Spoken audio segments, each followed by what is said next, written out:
मानसी म्हणवनी कळलासी तुझे म्हणविता त्यास भय चिंता नाही आस सुख विषी पाश गर्भवास यातना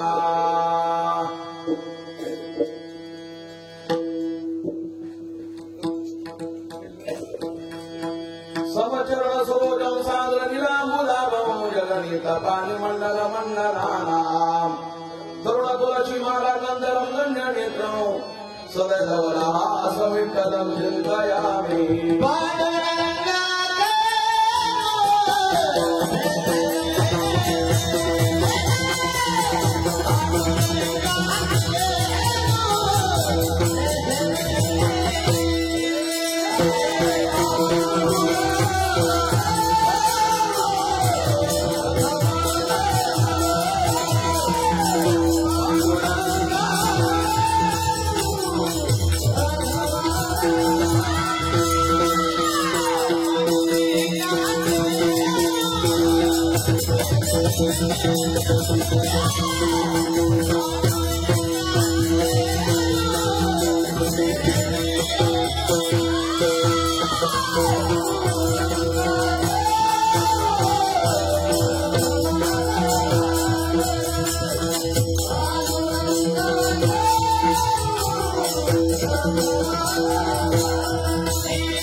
कीर्तन रूपी सेवेकरिता निवडलेला भंग वैराग्य महावीर संत हृदय सम्राट जीवनिवासी श्री जगद्गुरु तुकोबाराय यांचा हा 4 चरणांचा अभंग असून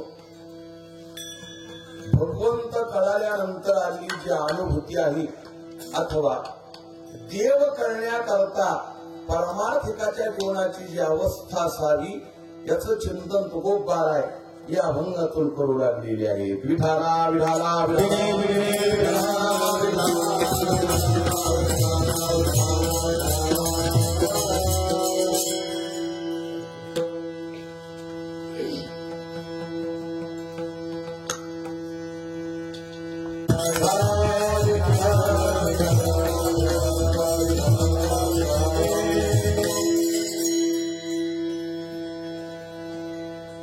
अंतकरणाच्या वृत्तीची विशिष्ट अवस्था तुकोबराय पहिल्या चरणातून सांगतात. आम्ही निर्बळ अवस्थेला प्राप्त झालो आणि म्हणून आम्हाला परमात्मा कळाला अथवा परमात्मा कळण्याकरता साधकाने निर्बळ व्हावं तेव्हा त्यांना भगवत स्वरूपाचा अनुभव येतो असा पहिल्या चरणाचा आशय. झालो निर्भर मानसी मनवणी कळलासी. ज्यांना निर्भर होऊन परमात्म्याचं स्वरूप कळालं ते स्वतःला भगवंताचं दास म्हणू लागले आणि देव त्यांना आपला दास म्हणू लागले. निर्भर होऊन परमात्मा कळाल्यानंतर तुकोबाराय म्हणतात जे देवाचे दास स्वतःला म्हणून घेऊ लागले त्याचे 4 विशेष लाभ तुकोबाराय दुसऱ्या चरणात सांगतात.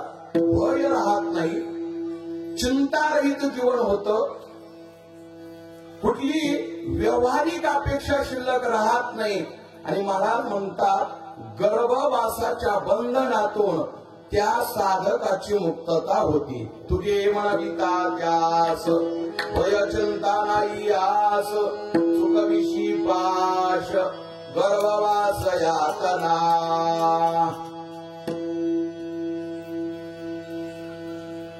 साधना भगवत प्राप्ती करता अनेकांची चालू आहे पण त्या साधनेतलं ज्यांना वर्म कळालं त्यांना ईश्वर कळाला. महाराज म्हणतात आम्ही वर्म लक्षात घेतलं. काय वर्म आहे भगवत दर्शनाचं? तुझे जाणून या वर्म कंठी धरी नाम. कंठी धरीला कृष्णमणी अवगाजनी प्रकाश.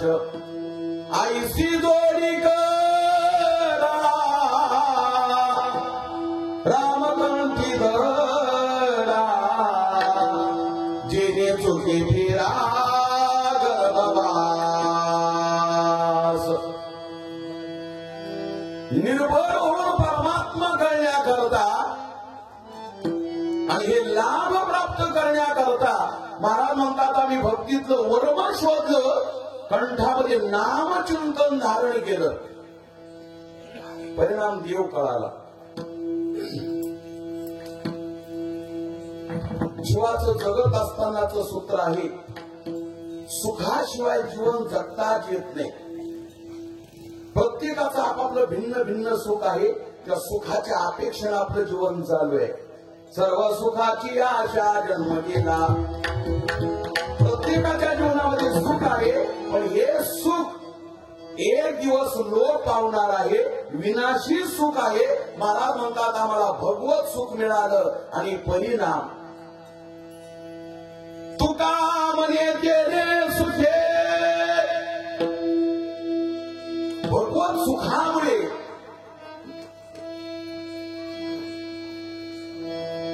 निरसली जन्म दुखे. जन्म मृत्यूची धार नाहीशी झाली.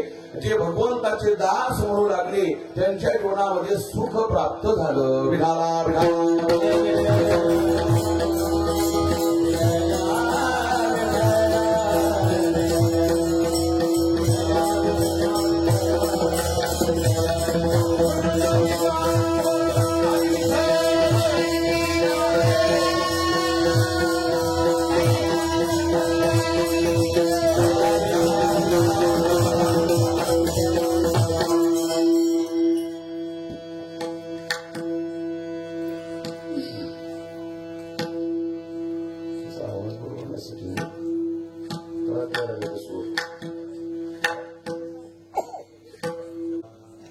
प्रतिवर्षाप्रमाणे याही वर्षी आणि याला कसला ठरवून दिला होता.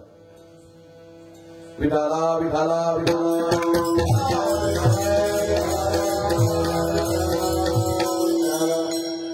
आपलं मौजे गाव तळपिंपरी तालुका गंगापूर जिल्हा छत्रपती संभाजीनगर गेल्या 22 वर्षापासून संपन्न होणारा आपला अखंड हरिनाम सप्ताह आहे. युवदेश रूप लाविले द्वारी त्याचा वेरू गेला गगनावरी.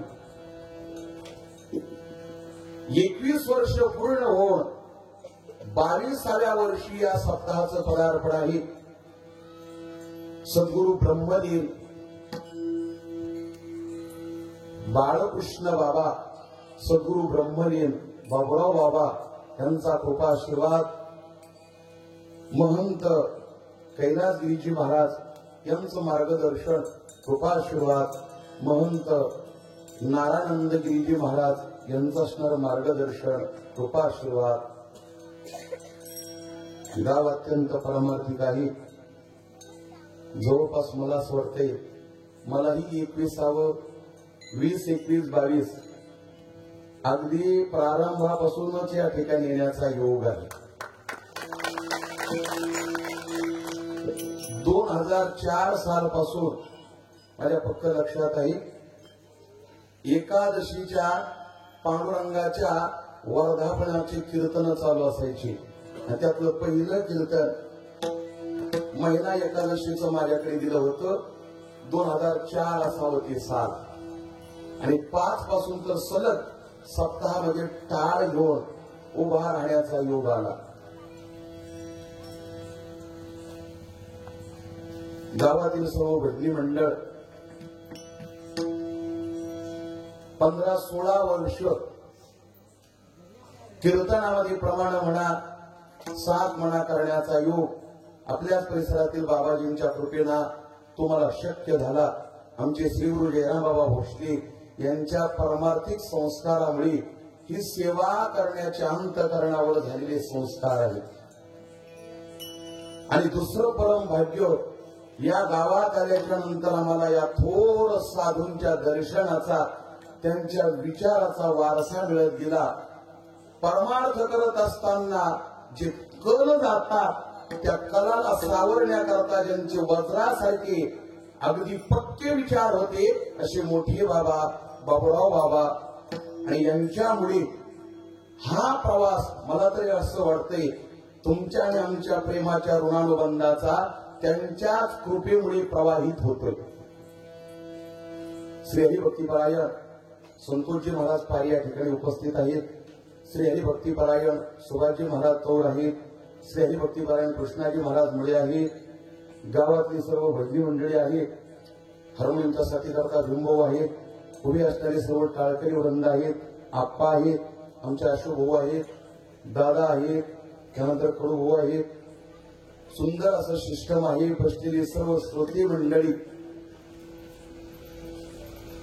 आणि हा आमच्या सोबदारकीची सेवा करत असताना अगदी सलग ज्ञानेश्वरी पारायण, भजन असेल, हरिपाठ असेल, कीर्तन असेल, अगदी निष्काम वृत्तीने सेवा महाराज अगदी आमच्या श्री अण्णांचे चालू आहे.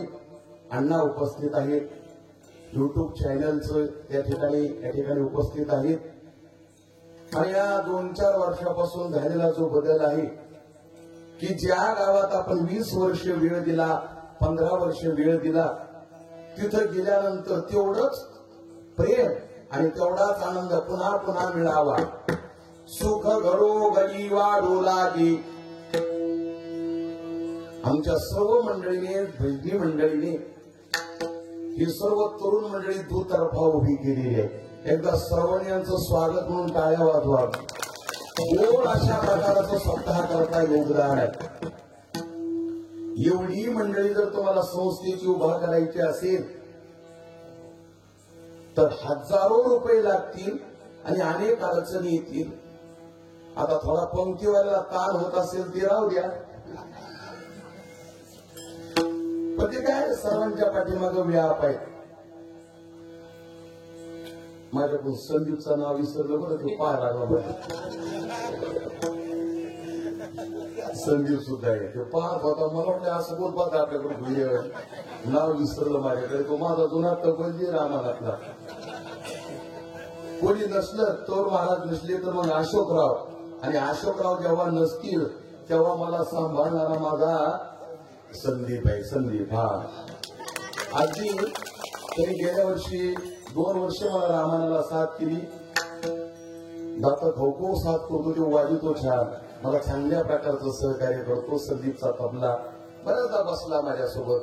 बसलेली सर्व मंडळी आहेत. मला ज्या तळपिंपरी शेजारच असणाऱ्या मांगेगावची मंडळी आहेत, पंचक्रोशीतील मंडळी आहेत, आमचे भागवतराव समोर बसलेले आहेत. मला असं वाटतं मी 19 ते 20 वर्षाचा 2004 साली असेल नक्कीच, ते माझं वयोगट चालू होतं.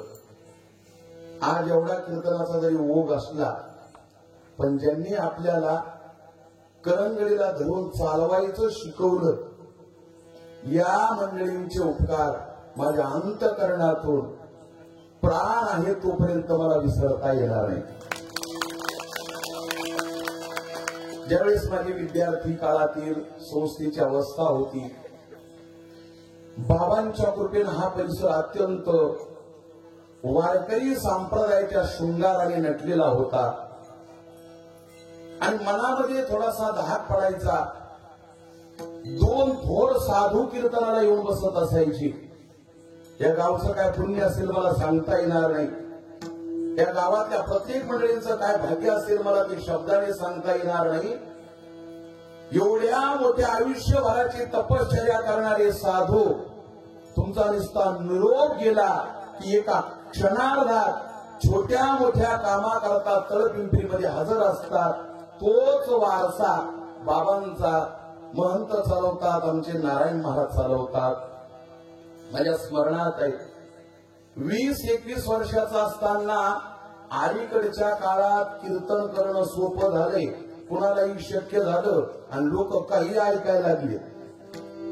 पण 20 वर्षापूर्वी जर भूतकाळात गेलो तर एवढ्या मोठ्या साधू संतांच्या मांदियाळीमध्ये कीर्तन करणं किती कठीण होतं, हा माझा त्या काळातला एक वेगळा अनुभव आहे. एका कीर्तनाला जेव्हा महंत समोर येऊन बसले, मला जे बोलायचं होतं सारं विसरून गेलं. मला जी सामान्य मंडळी नाही, या सर्व मंडळींच्या कृपेला अनेक ठिकाणी जाण्याचा योग येतो. रात्री अशोकराव माझ्यासोबत होते. दर दिवस वेगवेगळं गाव आहे, पण माझ्या मनाचा मानस आहे आपण अगदी निष्कपट आणि प्रामाणिक 20 वर्ष पारमार्थिक सेवा केल्यामुळे आज विश्रांती नाही. आणि या तुमच्यासारख्या सर्व जुन्या गावाच्या आशीर्वाद सोबत घेऊन परमार्थिक प्रवास सुखरूप असावा अशी प्रारंभी विनंती करतो, प्रार्थना करतो आणि चिंतनाकडे वळतो. विठाला विठाला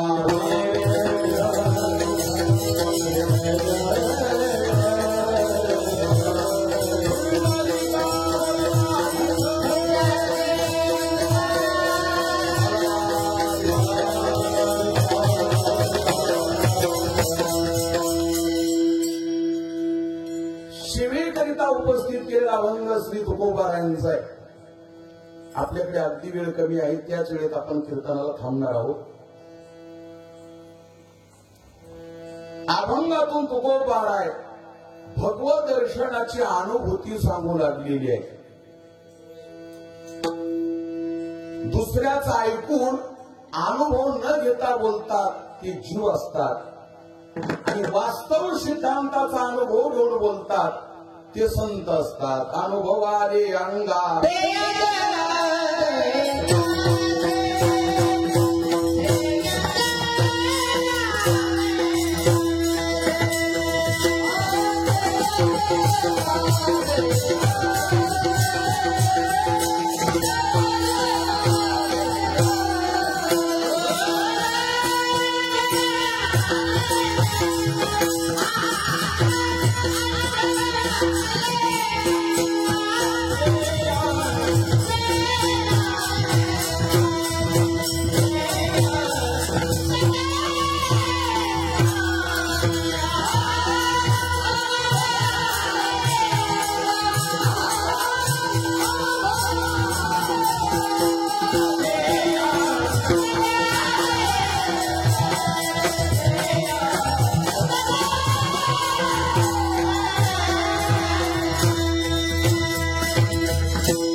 सिद्धांताचा अनुभव घेतात आणि जगत कल्याणाकरिता जगाच्या समोर ठेवतात. आत्मानुभूतीने बोलतात. तो वर्ग साधून जाय. अनुभवाले अंगा ते या जगा देत सो. या अभंगातून तुकोबर आपली आत्मानुभूती मांडत असताना एक शास्त्राचा सिद्धांत आहे. जीव म्हणून जन्माला आलेला प्रत्येक जीव हा भीतीने जीवन जगत आहे.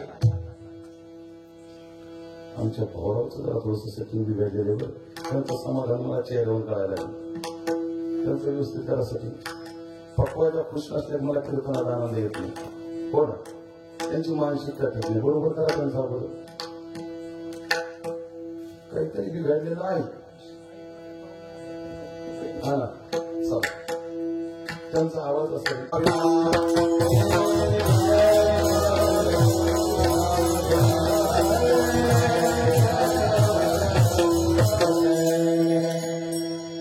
शास्त्राचा एक सिद्धांत आला. सर्व वस्तू भयावहम. या सृष्टीमध्ये जो जीवदशेला आलेला आहे कुठल्याही योनीतला घ्या, शास्त्र असं वर्णन करते की प्रत्येक जीवाला भीतीने जगणं हा त्याच्या वृत्तीचा स्वभाव आहे. पण या उलट जर संत महात्म्यांच्या जीवनाचा विचार केला तर संत सांगतात आम्हा हरीच्या दासा काही भय नाही त्रैलोकी. आता भय नाही आहे सेवा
शास्त्रीय सूत्र जर असेल सर्व वस्तू भयावह.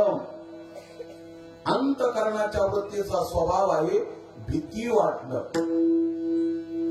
पण या सृष्टीमध्ये भीतीमुक्त जीवन जगणारा एक वर्ग आहे आणि तो संतांचा आहे. आता भय नाही ऐसे वाटे जीवा घडलिया सेवा समर्थाची. जेवढी मंडळी आपण या ठिकाणी धर्म मंडपात आहोत मला प्रत्येकाला भीती वाटते.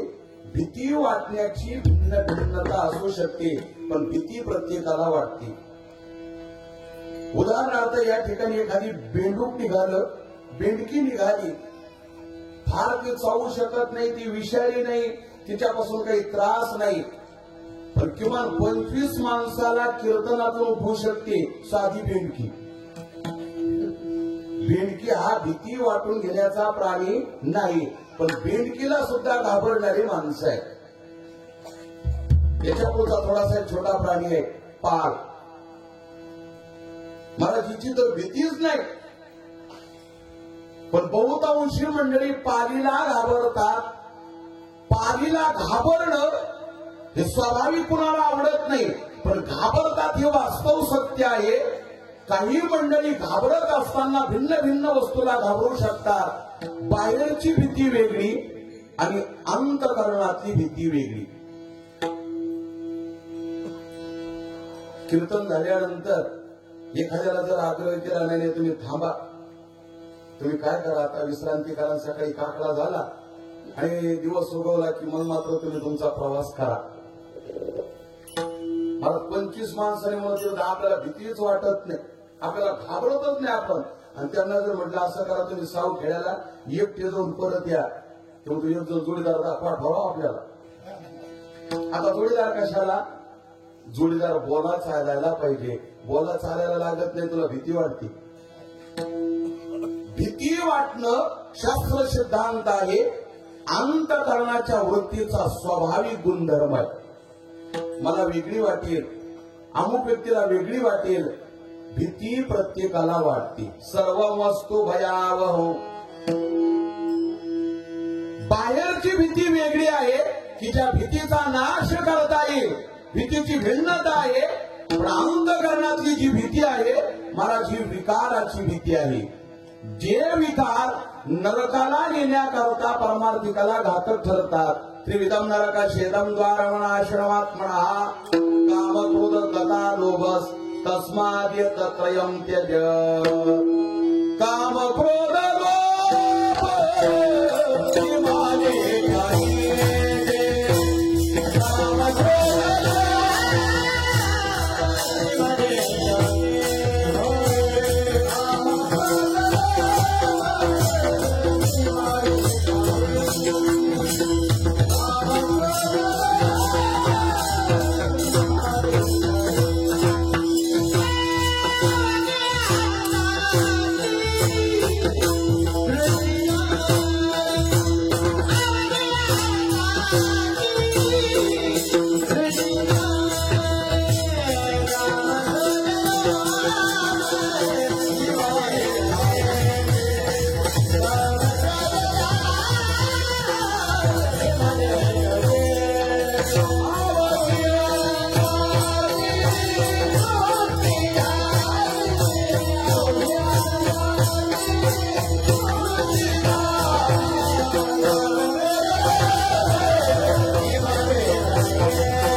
गुणधर्म आहे.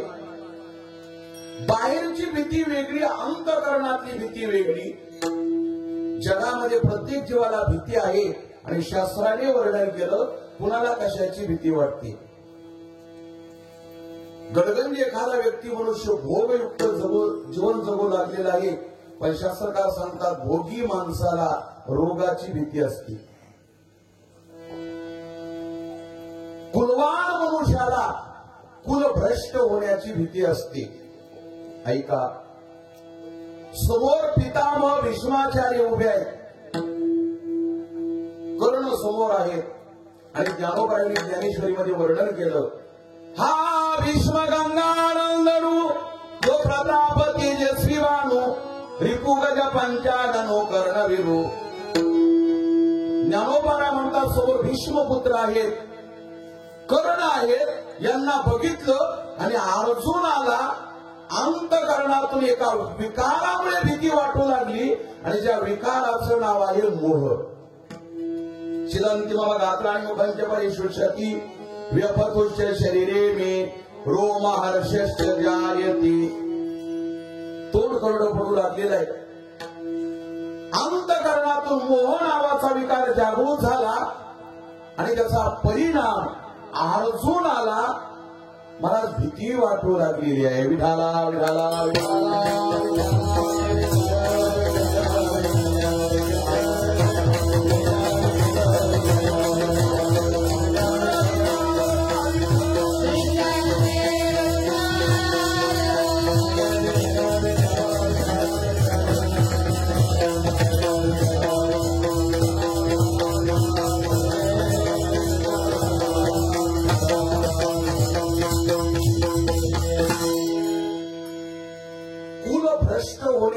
भीती या प्रसंगामध्ये अर्जुनाला वाटू लागलेली आहे. न जाणो कौरव पांडव सैन्य मरण पावल्यानंतर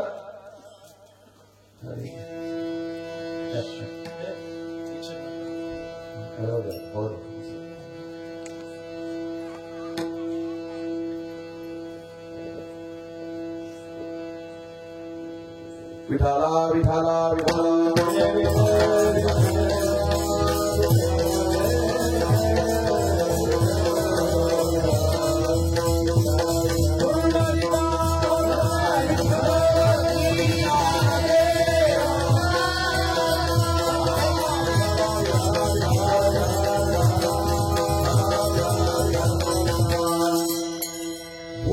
जीवाला रोगाची भीती आहे.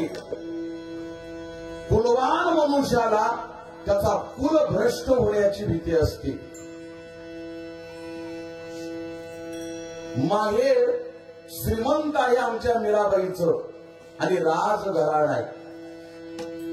जे सासर मिळालं तेही गडगंज श्रीमंत आहे, पण भगवत भक्तीच्या अंतःकरणामध्ये चाहूल तयार झालेली आहे.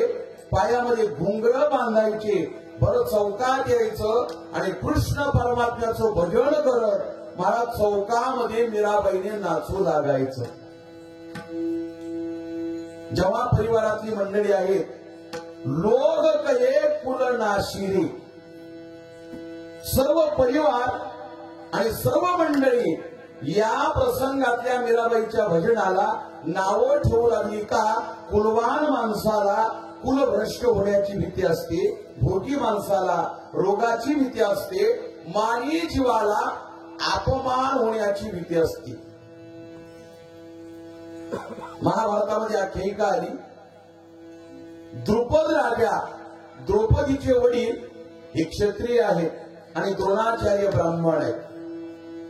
एका गुरुकुलामध्ये दोघांचं शिक्षण झालं आणि ब्राह्मण असल्यामुळे भिक्षुक ब्राह्मण आहे द्रोणाचार्य आणि द्रौपद राजांना राजगादी मिळालेली आहे.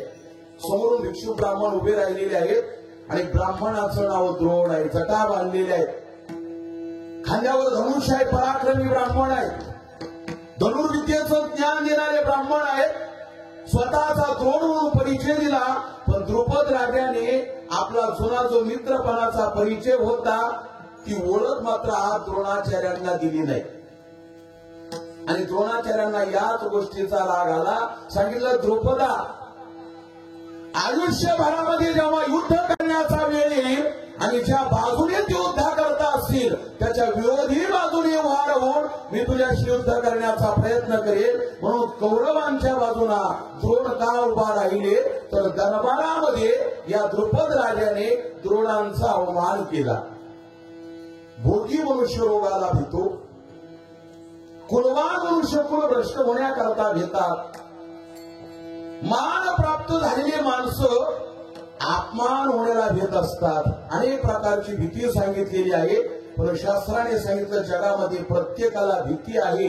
भीतीमुक्त एकच वर्ग जगतो आणि तो वर्ग संतांचा आहे. आनंदे निर्भर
आनंदी निर्भर डुलत असो.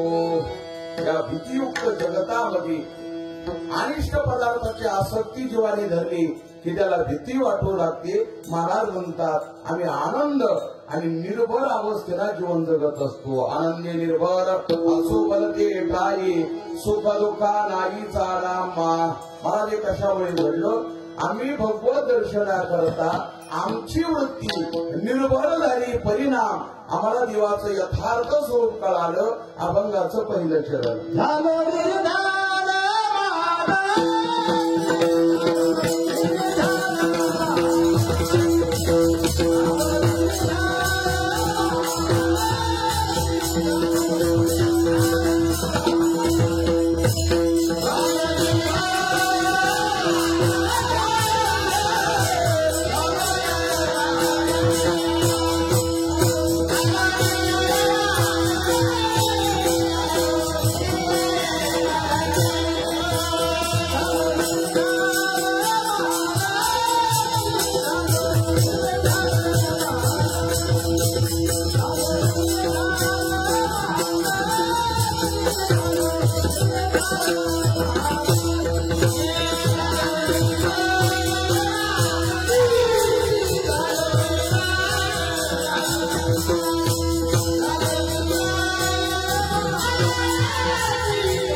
महाराज म्हणतात आम्ही निर्भर झालो म्हणून आम्हाला देव कळाला. अन्यथा दुसरा भाव याचा असा वापरता येईल देव कळण्याकरता निर्भर व्हावं लागतं.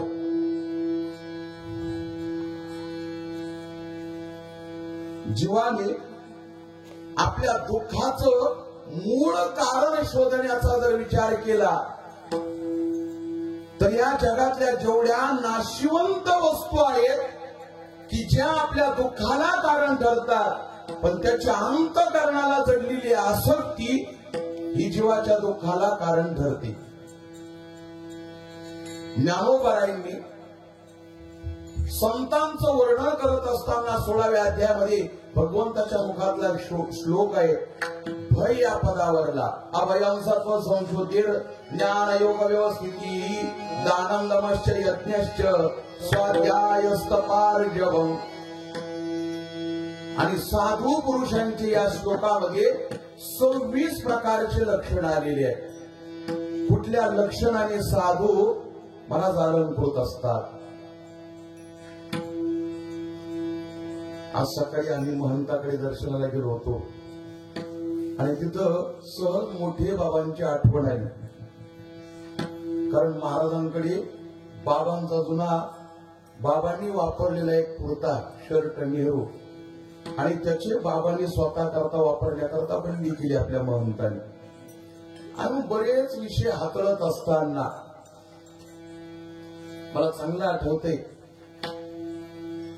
19-20 वर्षाचे एक लेकरू आळंदीचा विद्यार्थी आहे.